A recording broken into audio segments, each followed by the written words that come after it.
गोविंदाय नमो नमः। ओम अज्ञानतिमिरन्धस्य ज्ञानाञ्जनशलाकया चक्षुरुन्मिलितं येन तस्मै श्रीगुरवे नमः। नमः ओं विष्णुपादाय कृष्णप्रेष्ठाय भूतले श्रीमते भक्तिवेदांत स्वामिन्निति नामिने। नमस्ते सारस्वती देवे गौरवाणी प्रचारिणे निर्विशेष शून्यवादी पाश्चात्य देशतारिणे। जय श्री कृष्ण चैतन्य प्रभु नित्यानंद श्री अद्वैत गदाधर श्रीवासादि गौर भक्त वृंद। हरे कृष्णा कृष्ण कृष्ण हरे हरे, हरे Ram Ram Ram Hare Hare.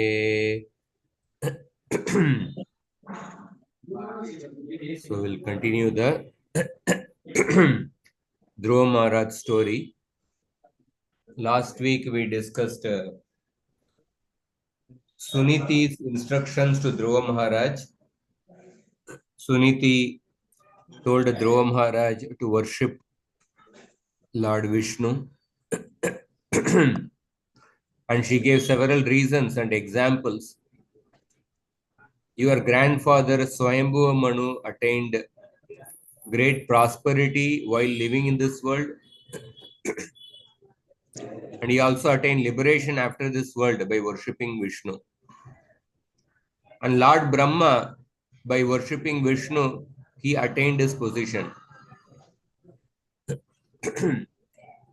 Yasyangri Padmam Paricharya Vishwa Vibhavanayatta Gunabhipattehe Ajodhyatishtat Kaluparameshtyam Padam Jitatma Shvasanabhivandya.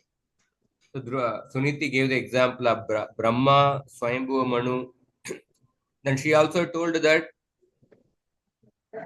the affection which Vishnu has towards his devotees is greater than the affection of millions of mothers like me. Definitely, Lord Vishnu, Lord Krishna will mitigate your distress. In that way, Suniti inspired Dhruva Maharaj. Now, after hearing the words of Suniti, what was the response of Dhruva? So that we are seeing today. Somebody can repeat after me. Maitreya Uvacha. Maitreya Uvacha. Evam Sanjalpitam Matur. Evam Sanjalpitam Matur. Akanyartagamam Vachaha. Akarnyartagamam Vachaha. Sanniyam Yatmanatmanam. Sanniyam Yatmanatmanam. Nishchakramapi tu purat. Nishchakrama Pitu Purat. Translation. The great sage Maitreya continued. The instruction of Dhruva Maharaj's mother, Suniti, was actually meant for fulfilling his desired objective. Therefore, after deliberate consideration and with intelligence and fixed determination, he left his father's house. So we see Evam Sanjalpitam Matur. Evam Sanjalpitam. After actually hearing the words of Suniti, Sanjalpitam refers to Rodana Purvakam Katitam. When Dhruva Maharaj was crying, so at that time, whatever Suniti spoke, it is referring to that.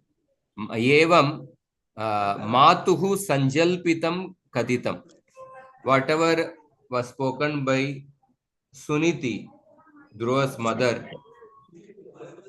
and Akarnya means hearing.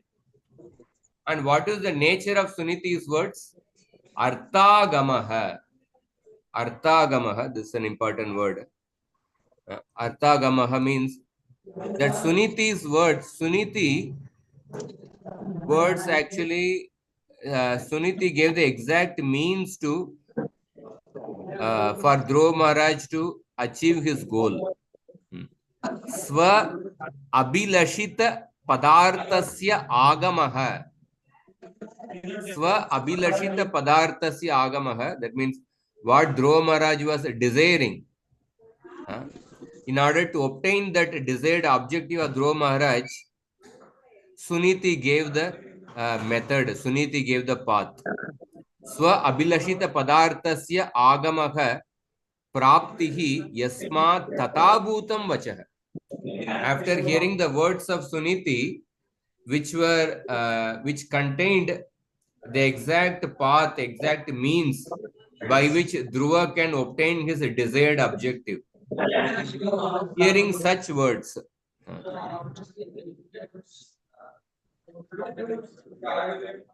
so hearing such words, Akanya, Atmana. So here the word we say Sanniyam Yatmanatmanam. Sanniyam Yatmanatmanam. So normally the word Atma refers to the soul within the body. But sometimes the word Atma refers to the Buddhi, sometimes it refers to the mind also. So in this shloka, Atmanat Atmanam Sanniyamya. Atmanat refers to Buddhi. Atmanam refers to mind. Atmanat Atmanam Sanniyamya. Dhruva Maharaj controlled his mind, brought his mind under control with the help of his intelligence, by using the intelligence. Sanniyamya, buddhya atmanam, buddhya manaha sanniyamya. He brought his mind under control with the use of his intelligence. That means dhairya yuktam krutva. He dhairya yuktam krutva. He pacified the mind. He made his mind patient.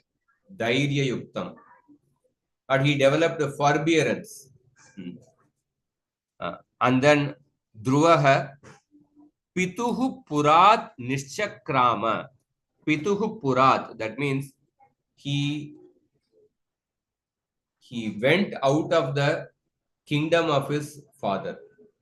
Pituhu Purat refers to the kingdom of his father Uttanapad. Nishchakrama. Nishchakrama means Nirjagama. He left out of his kingdom. So here we see that Dhruva Maharaj did not simply,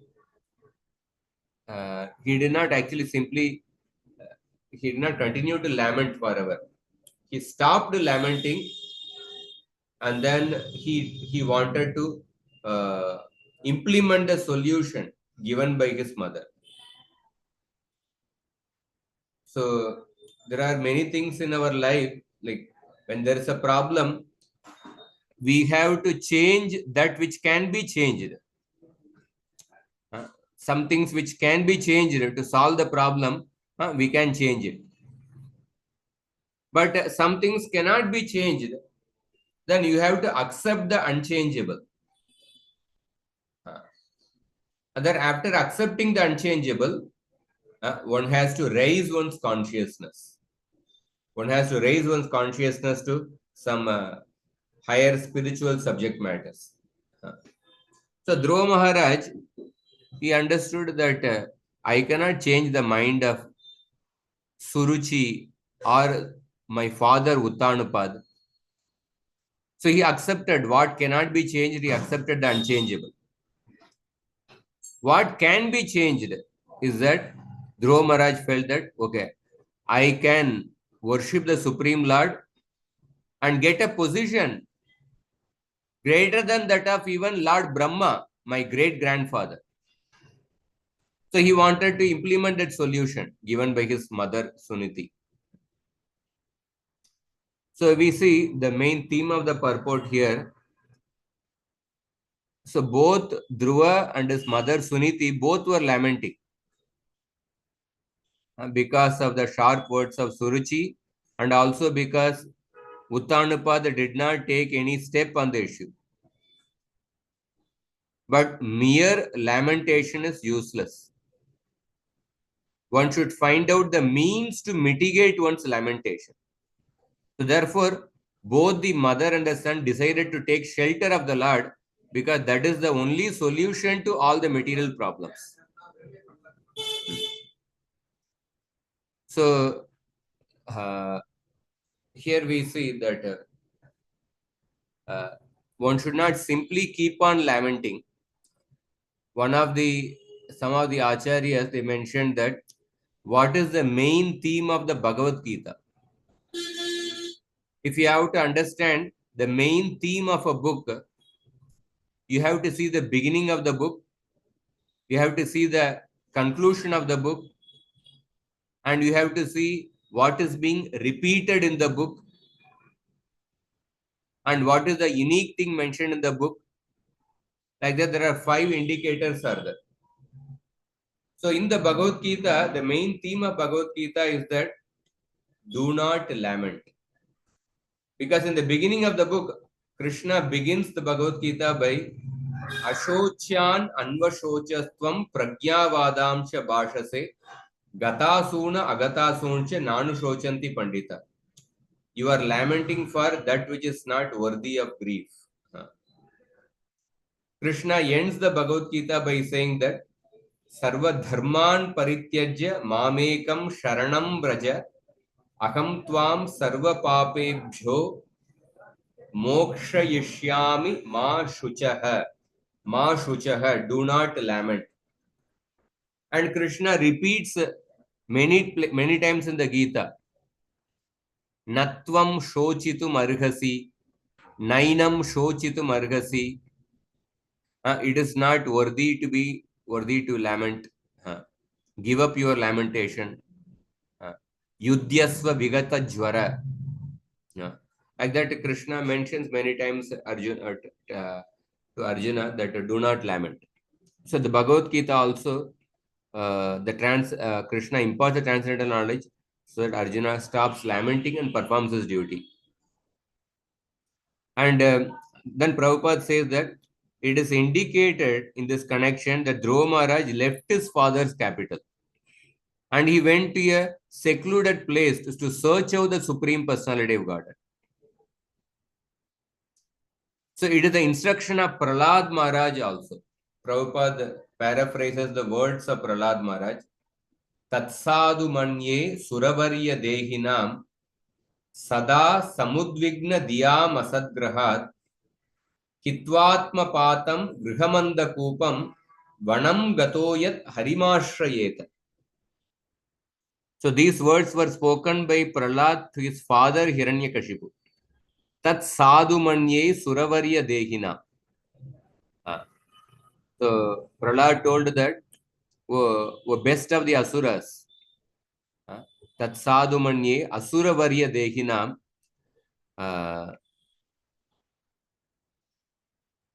So best of the asuras. As far as I have learned from a spiritual master, any person who has accepted the temporary body and the temporary householder life is certainly embarrassed by anxiety. Sada samudvigna diyam asadgrahat. Because of having fallen in a dark well where there is no water but only suffering. One should give up this position and go to the forest. Vanam gatoyat harimashrayeta.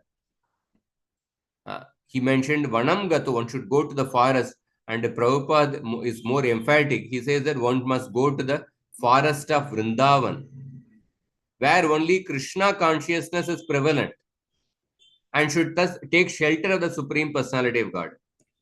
The same verse Prabhupada is quoting in the purport. He says that to the Gaudiya Vaishnava, this forest is the forest of Vrindavan. If one takes shelter of Vrindavan, under Vrindavaneshwari Srimati Radharani, certainly all the problems of his life are solved very easily.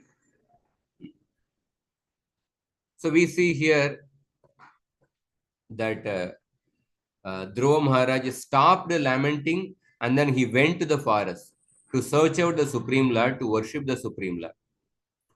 So let us discuss some points regarding lamentation. So this theme comes quite often in the Srimad Bhagavatam, many places in the scriptures. In the Uddhava Gita, Krishna speaks to Uddhava about 24 gurus. One of the guru he speaks about is the pigeon, a lesson from a pigeon. So, in order to show that how when when a male and female pigeon, when they were excessively showed affection, how it ended up in a disaster in their life. So there was a pigeon, male pigeon lived with his wife, and they had built a nice house, and they were living there for several years. So they were very much attached to each other, and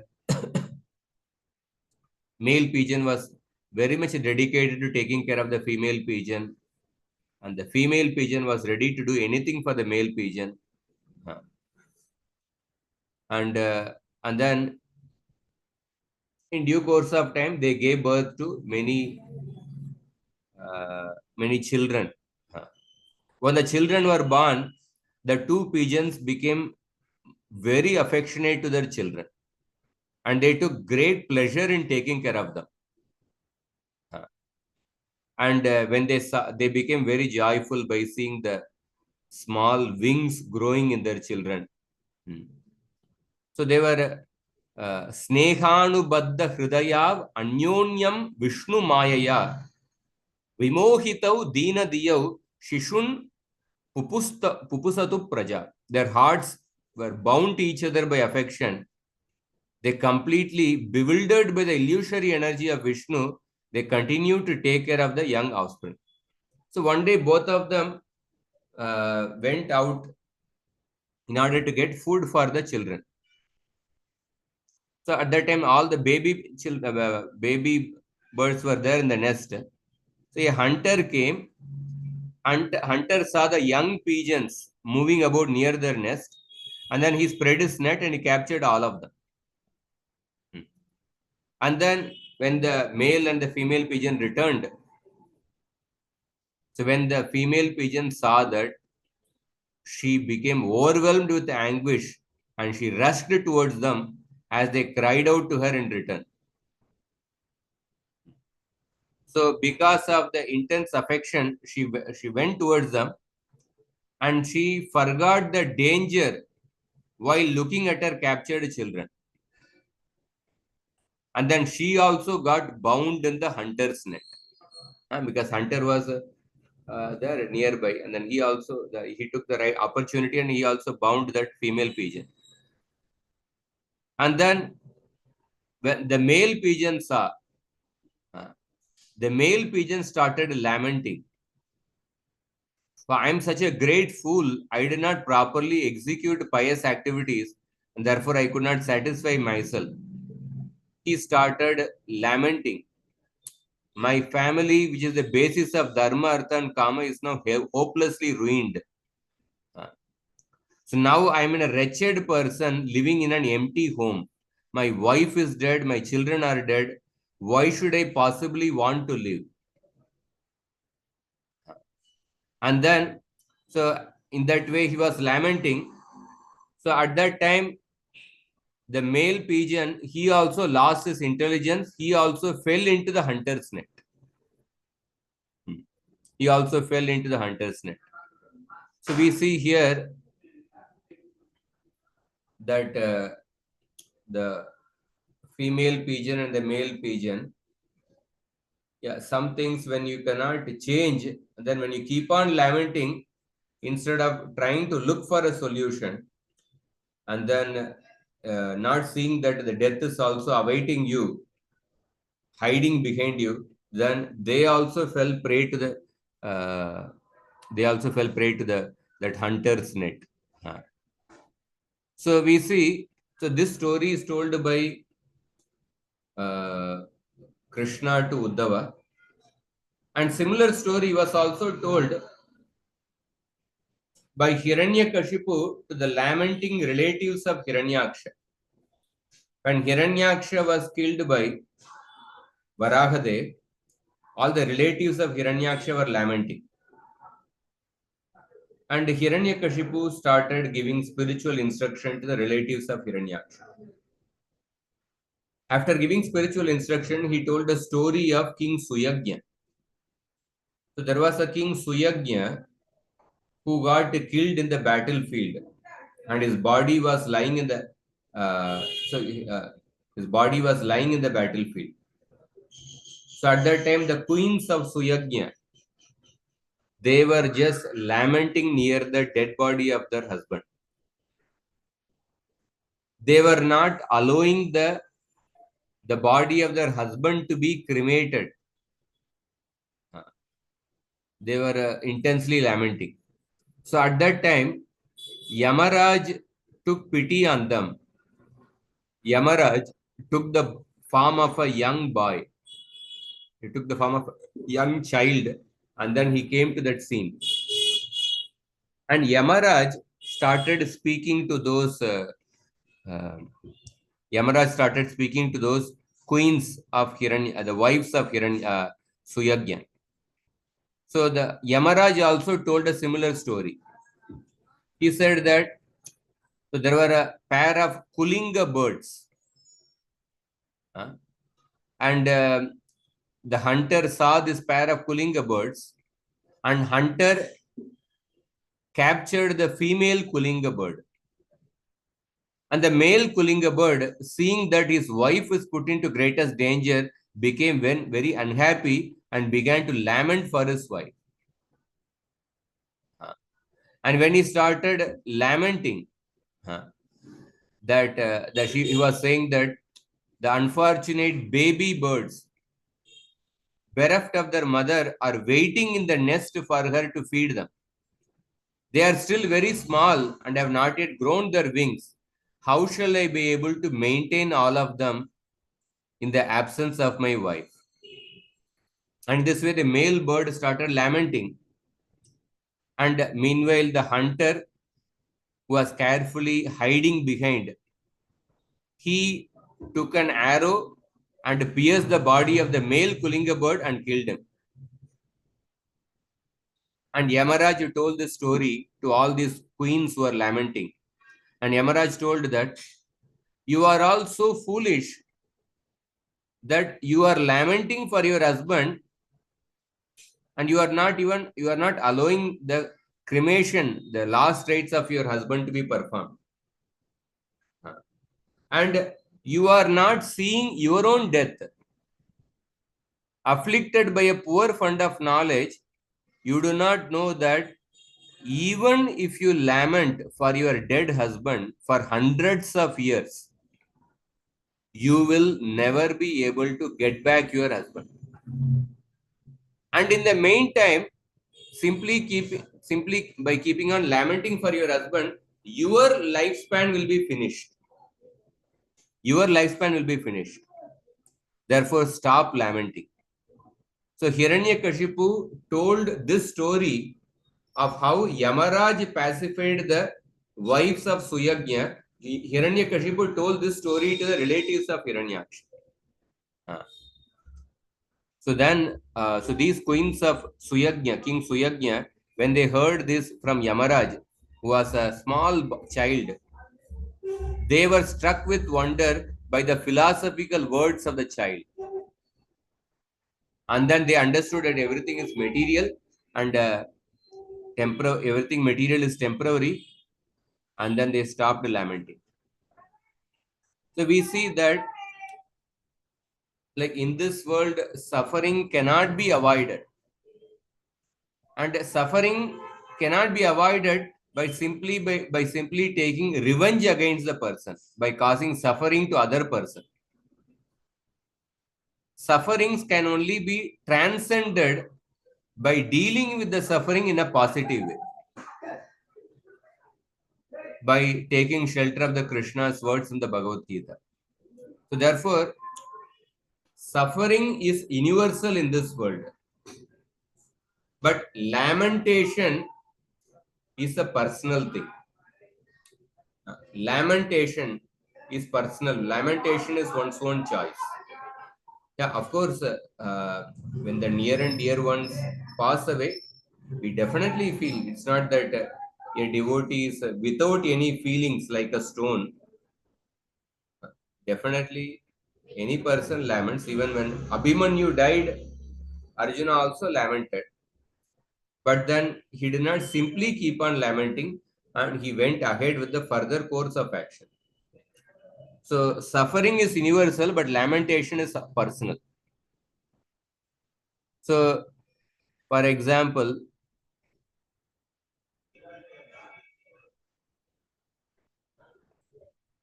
if we see in the Bhagavad Gita itself, uh, one of the acharyas mentioned that even great souls, they also go through lamentation in their life when they lose their near and dear ones. How do we understand what is the difference between the lamentation of the great souls and the ordinary people? So, although great people, they are also seen to lament at times, but that is merely the expression of their prarabdha karma exhausting itself. While they themselves know better and remain situated in the knowledge of the Atma. So the manifest karma, the prarabdha karma of the great souls expires without diminishing their greatness. So although lamentation may be unavoidable, but great souls, they teach us to pass through the phase of lamentation without identifying with it.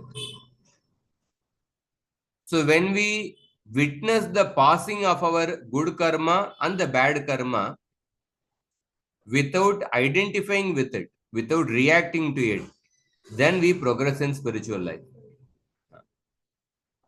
So if we see in the, for example, in the, there is a circle of concern and a circle of influence. Circle of concern is a larger circle, but most of the things in the circle of concern, uh, we may not be able to do anything about it. But circle of influence is something which we can do something about it. So we should, in having our concern for the circle, in having our concern for global issues, sometimes if we fail to do some practical action in the circle of influence, we simply keep concerning about what is happening in the different parts of the world. But then, okay, what is in our hand? What is within our circle of influence? In that, where we can take some practical action. So that we should do practical action, and slowly we have to increase the circle of influence. You have to increase the circle of influence. So even the researchers have told that 65 percentage of the worry which the humans have are about events which never really take place. And 22% of the worry is about the past events which have already happened, about which nothing can be done. And 10 percentage of the worry is caused by people who cannot be changed. Only 3 percentage of the worry is real worry. But because we hardly have time to address those real worry, because we are busy with the other 97 percentage imaginary problems. So even Srila Prabhupada, he wrote a commentary on the Bhagavad Gita for 2000 pages. Almost 70 years back. At that time, 70, 80 years back. But his wife, took that commentary of the Bhagavad Gita. She didn't know what it is meant for or something. She put that in the some old kirana. The people come for taking some old things in the house. She put that, and then she got some money. And Prabhupada was searching for that Bhagavad Gita commentary, and then he came to know that like his whatever hard work he put for few years, there was no soft copy which can be, there was no Xerox copy available. 50, so many years of hard work, it was actually taken away. The wife put it into some kirana shop. And Prabhupada was so upset. He saw that the manuscript was not there, but then he did not simply keep on lamenting, but he started again. He started writing the book again. So oftentimes, like for example,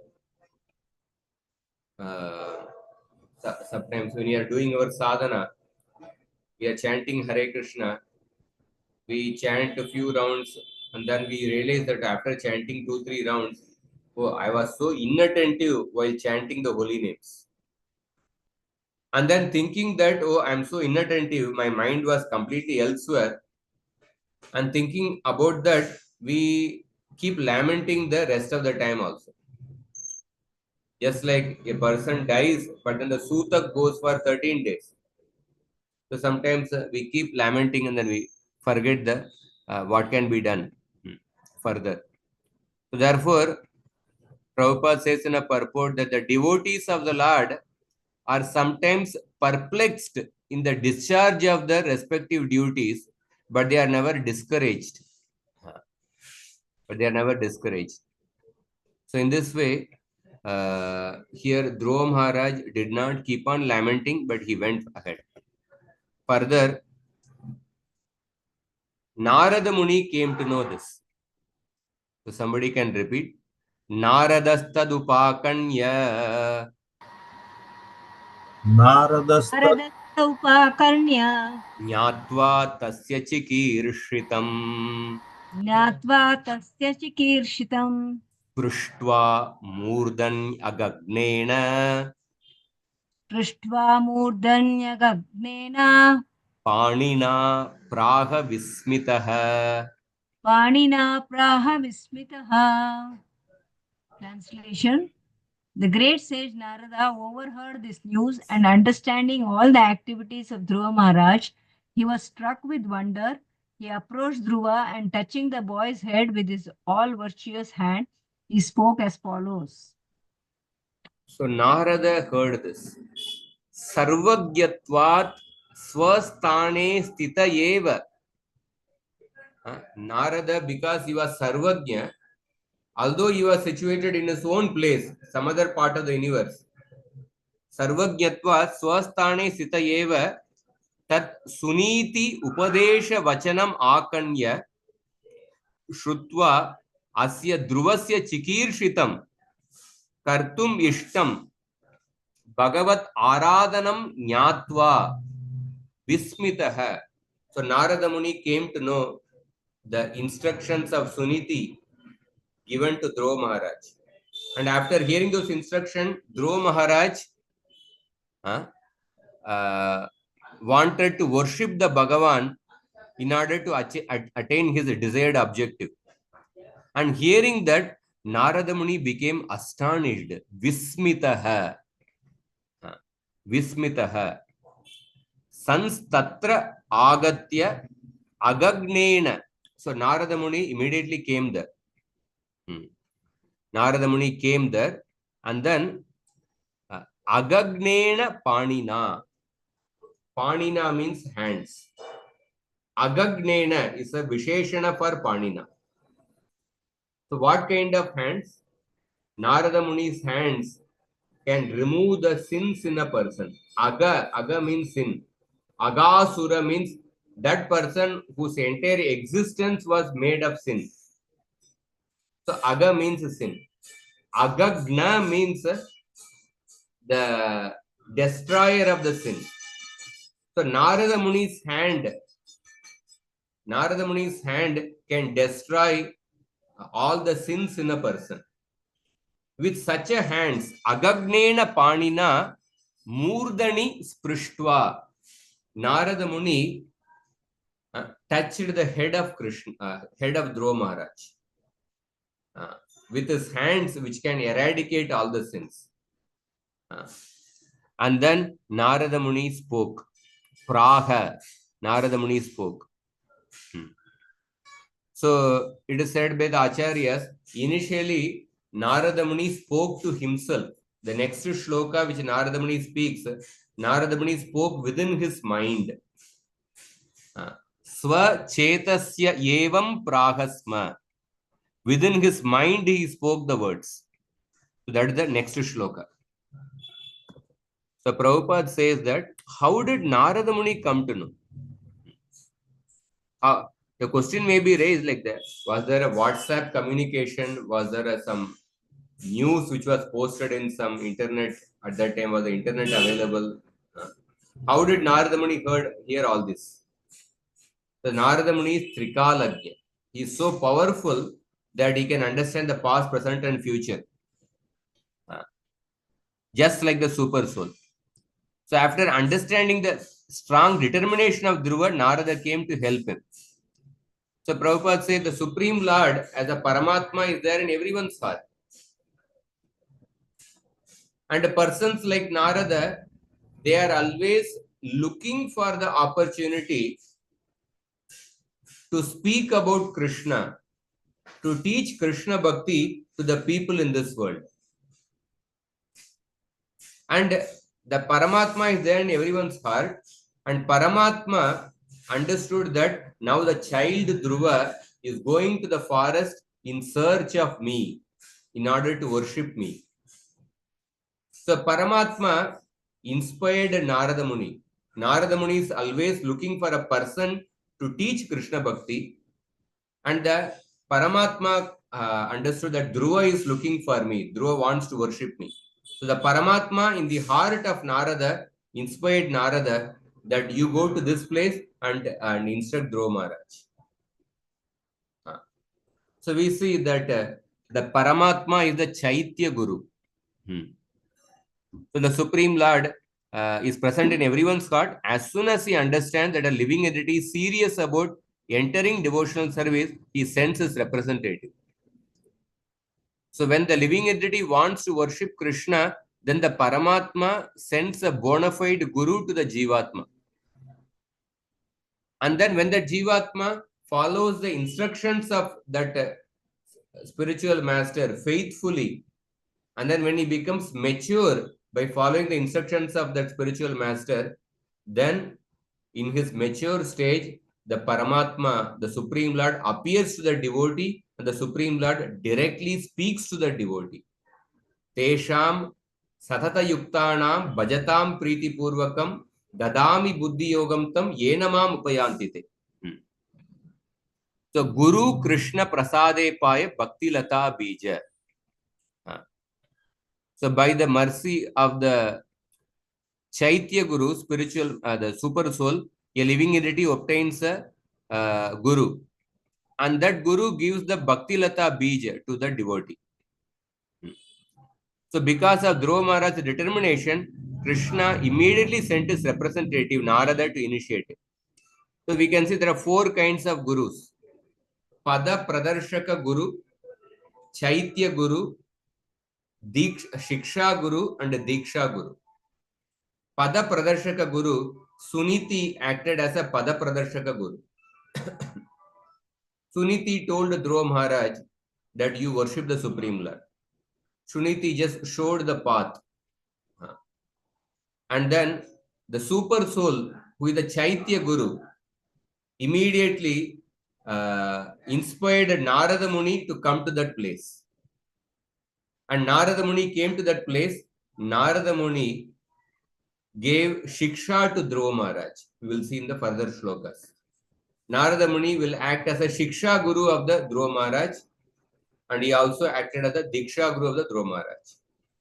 One can take Shiksha from many spiritual masters, but the Diksha Guru is a person who formally connects a person to the Guru Parampara by giving Diksha.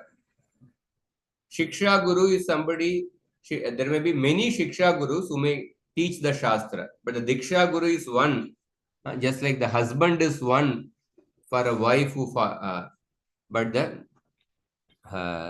relatives of the many people related to the husband, there may be many people. The Shiksha Gurus may be many. So, so Narada Muni immediately came there.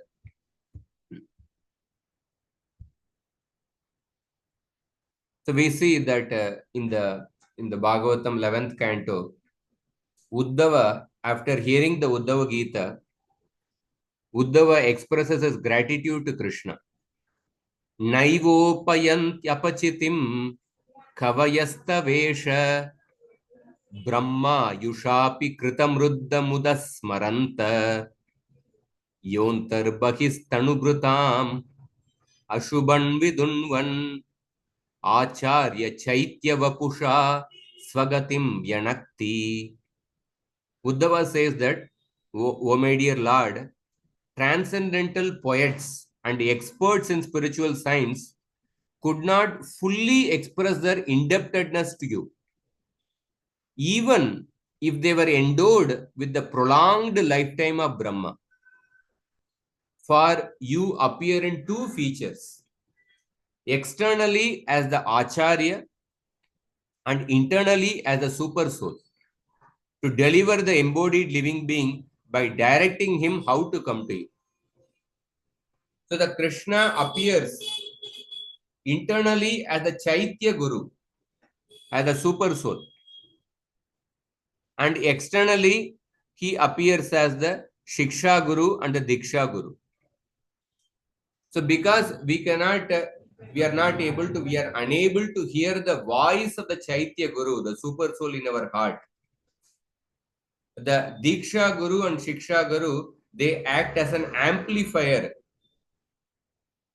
They act as an amplifier for the voice of the Super Soul. The Diksha Guru and Shiksha Guru, they are representatives of the Super Soul. They act as an amplifier and they make us hear the guidance of the Super Soul by teaching the Shastra. So, like Vishwanath Chakravarti, Jiva Goswami says that Lord Krishna is 10 million times more dear to a devotee than life itself. According to Vishwanath Chakravarti, even by rendering devotional service for the duration of 1000 universal creations, a devotee cannot repay the debt he feels to the Lord for having awarded him loving service to his lotus feet. So in this way, Narada Muni speaks to himself. Somebody can repeat. Aho teja kshatriyanam.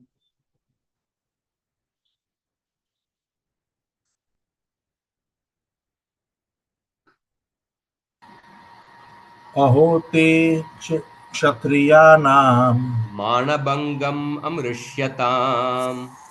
manabhangam amritsyatam Balopyayam hruda datthe. balopiyam hridadhatte Yat samatura sadvachah. yat samatur asat vachaha. Translation: How wonderful are the powerful Kshatriyas! They cannot tolerate even a slight infringement upon their prestige. Just imagine, this boy is only a small child, yet harsh words from his stepmother proved unbearable to him. So this verse was spoken by Narada within his mind to himself. Next verse onwards, he speaks to Dhruva. So Narada says that Manabangam amrushyatam. Amrushyatam means asahamananam. Manabangam amrushyatam, unable to tolerate the insult. Manabangam amrushyatam kshatriyanam aho tejah. The kshatriyas are unable to tolerate the insult to them. Aho tejah. Ascharya janakah. It is something astonishing. Ascharya janakah prabhavah. Kutah Yat yasmad ayam dhruvo balo api.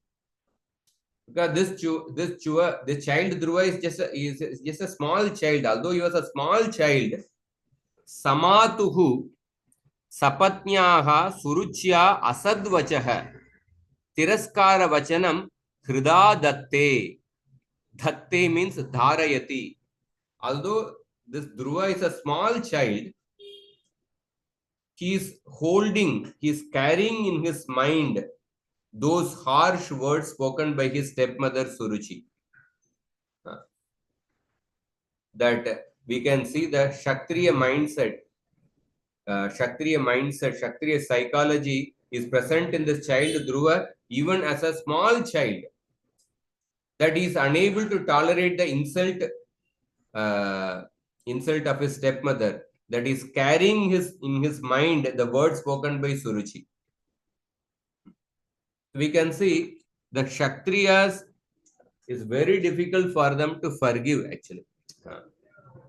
So maybe I'll tell next time another story. But Kshatriyas, they, even as a small child, they take the insult very seriously. So sometimes the Kshatriyas, even after many years, so they will remember, oh, 25 years back, this person insulted me in this way. They may be holding that grudge even after 25, many years later also. So they will take revenge at the appropriate time. The Brahmana's quality, Brahmana may become angry soon, but he also forgives easily. The beauty of a Brahmana is to forgive, but Kshatriya psychology is that it is very difficult for them to forgive, and they take the insult very seriously, and they will take revenge at the appropriate time.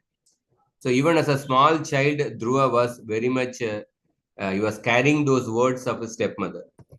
So Prabhupada says here, the qualifications of a Kshatriya are described in the Bhagavad Gita.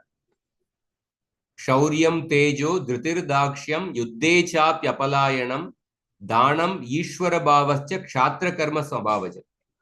The Kshatriyas have a sense of prestige and not to flee from battle.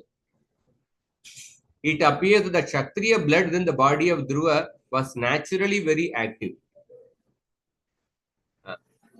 So if the Brahminical, Kshatriya or Vaishya culture is maintained in a family, naturally the sons and grandsons inherit the spirit of the particular class.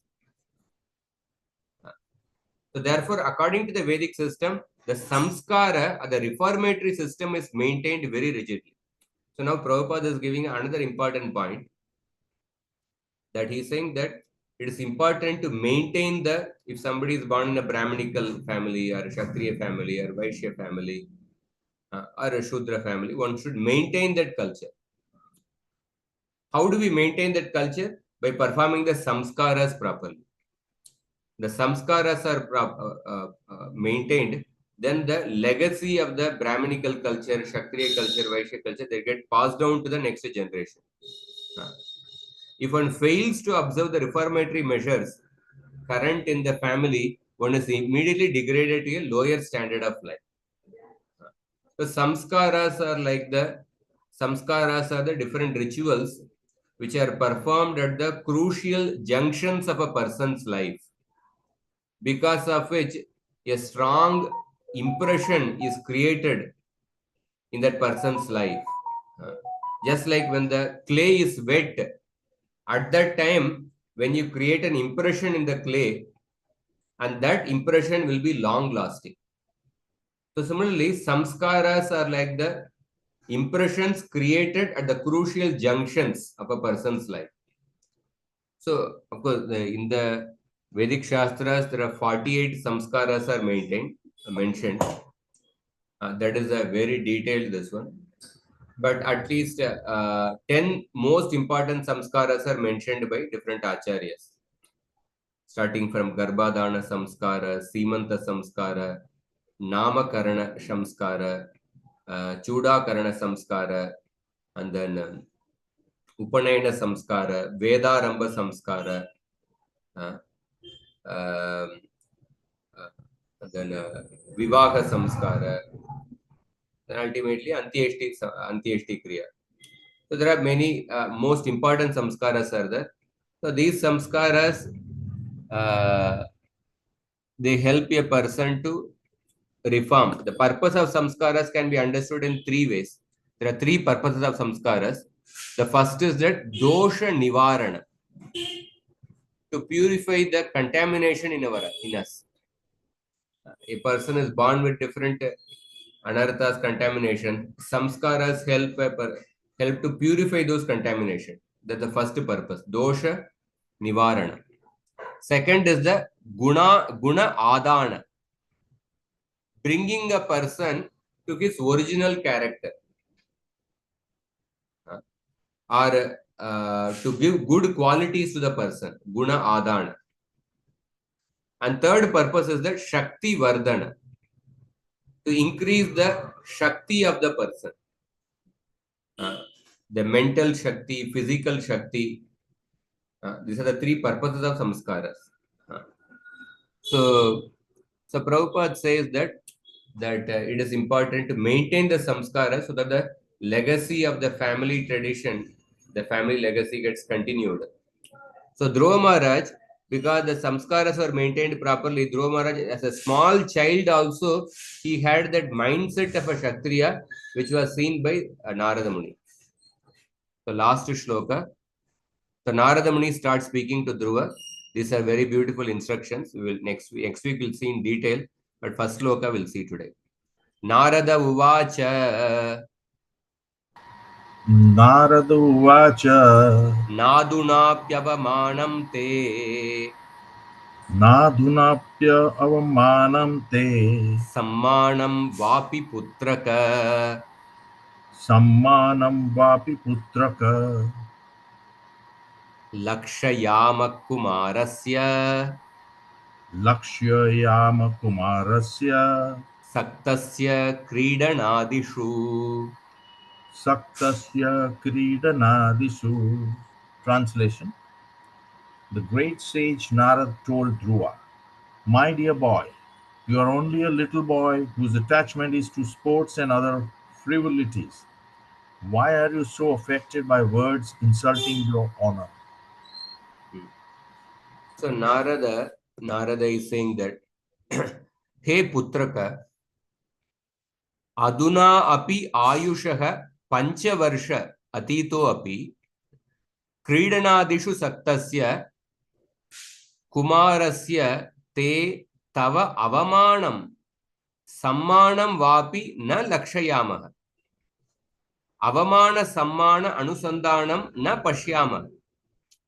So you are just a 5-year-old boy. You are just a 5-year-old boy, and you are supposed to be attached to the sports. Kridanadishu Saktasya. So at this age, you should not take the insults very seriously. You should not take the insults very seriously. Says that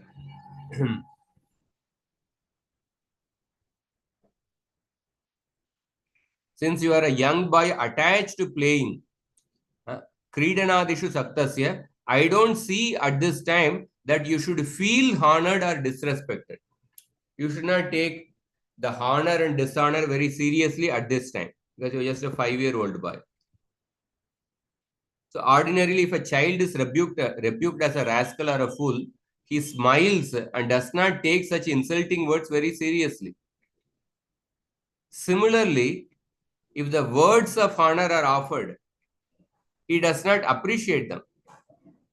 But in the case of Dhruva, the Kshatriya spirit was so strong that he could not tolerate a slight insult from his stepmother, which injured his Kshatriya prestige. So then Narada says that Vikalpe Vidyamanepi na Kyasantosha Hetavaha Pumso Mohamrute Binna Yalloke Nijakarmabi. Yeah, we will take up this next time. It's an important shloka. Further from 28 onwards, we will see it next week. So this portion, Narada will initially tried to test Dhruva Maharaj's determination. And then after seeing that Dhruva Maharaj is really determined to worship the Supreme Lord in the forest, the Narada Muni will give instructions to Dhruva Maharaj as to how to worship the Supreme Lord. And that is the section we'll be taking next week onwards. Hare Krishna.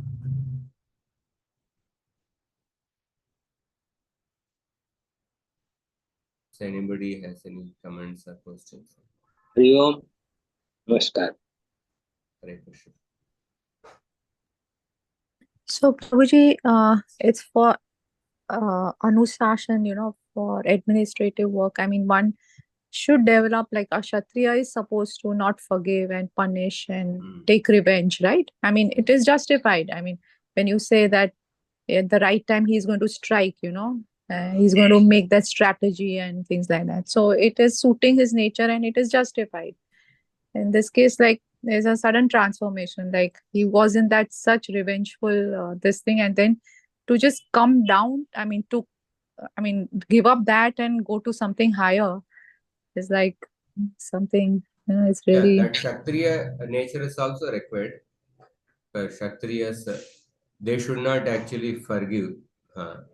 When they forgive, then because of that, the society will be affected.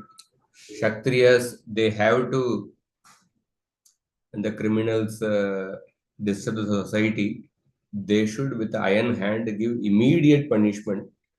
The Kshatriya nature is important, but at the same time, that sometimes one can get carried away when a person becomes too much revengeful. When it goes beyond the limits, then that has to be checked. You will see later Dhruva when he was fighting with the Yaksha. So he got carried away by the anger. So then Swayambhu came and pacified. Otherwise, Kshatriya nature is also required to keep the peace in the society. So, Prabhuji, there were 4 things you mentioned. One was you have to become politically aware, socially involved, and spiritually absorbed. And what was the 4th thing? There is a Saint Ramdas Swami mentions, Samartha Ramdas. One should be spiritually absorbed, politically alert, socially sensitive, and culturally accommodative. Spiritually absorbed and politically alert, be aware what is going on in the society. Politically alert. Socially sensitive. People coming from different religion, when you are dealing with them, you have to be sensitive. Culturally accommodative. Accommodate people from different cultures when they come to Krishna Bhakti. People come from different cultures. Accommodate them.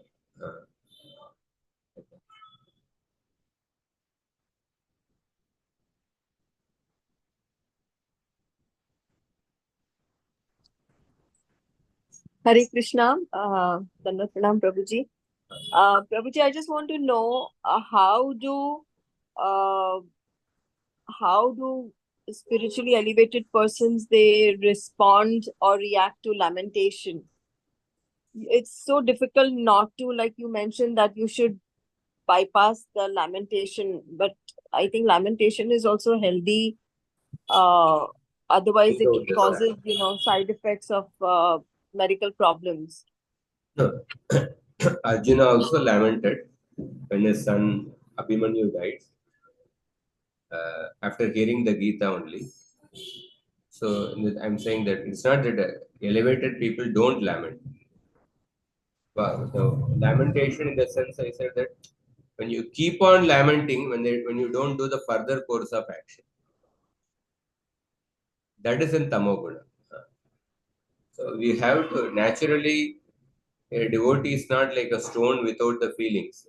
One definitely laments when there is a loss of near and dear ones.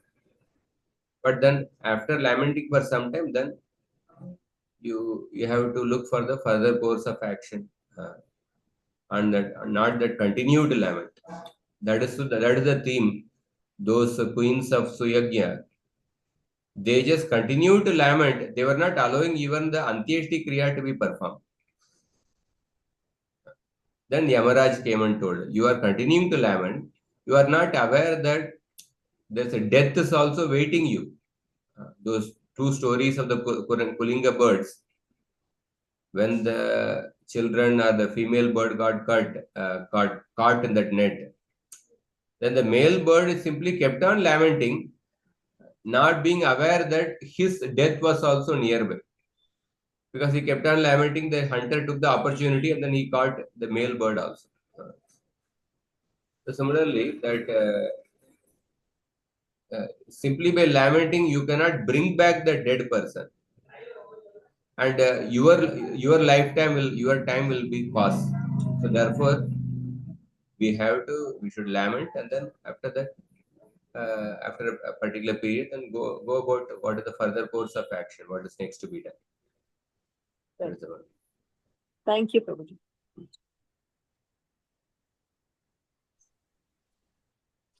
So it's like we have two circles. One is supposing if you say blame, mourn, worry, and the other circle is what can I do. So as soon as you focus on what can I do, or that automatically the other circle, that is blame, mourn, worry, will shrink, and what can I do circle will expand. It's something like so. Yes. Thank you, Mother. So we'll stop here. Next week, mostly next week is Gita Jayanti. Na? We will take up something from Gita. Let us see.